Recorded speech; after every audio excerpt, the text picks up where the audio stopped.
Sebanyak 188 personel telah disiapkan oleh BPBD Oku untuk bertugas dalam mengatasi karhutlah yang berpotensi terjadi di 5 kecamatan Kabupaten Oku.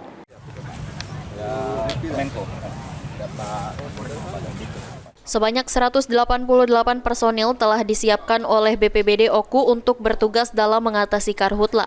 Selain menyiapkan personil, BPBD Oku telah memetakan beberapa kawasan yang dinilai rawan kebakaran hutan dan lahan, termasuk lahan gambut yang berada di Kecamatan Sinar Peninjauan Kabupaten Oku. Kepala BPBD Oku Januar Effendi memastikan peralatan dan kendaraan yang mereka miliki telah siap untuk memadamkan api dan mengantisipasi kebakaran lahan. 2023 kemarin cukup luas dampak terbakarnya, terlebih karena 2023 cuaca musim kemarau-nya cukup ekstrim, diantaranya Batu Raja Timur sendiri, Batu Raja Barat, Lebu Batang, Sinar Peninjauan, dan Keraton juga.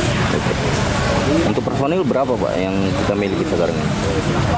Kita mendapatkan tahun ini cukup tinggi animo dan daya dukung dari seluruh stakeholder, baik dari BPBD-nya sendiri yang dimandatkan untuk menjadi leading sektor di penanggulangan karhutlah ini.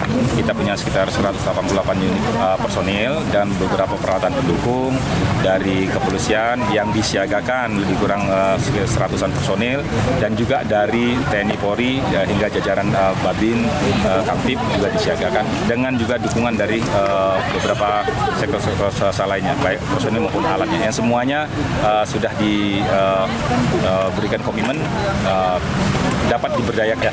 Kalau secara armada, mudah-mudahan jika kita memang berkolaborasi dengan baik, kemudian diatur dengan tata kelola yang tepat, mudah-mudahan kita masih yakin untuk musim karhutlah ini. BPBD Oku sendiri telah membangun komitmen bersama dengan beberapa perusahaan dan stakeholder untuk mengantisipasi kebakaran hutan dan lahan saat musim kemarau dan menyiapkan posko di setiap kecamatan. Ari Pranika, PAL TV.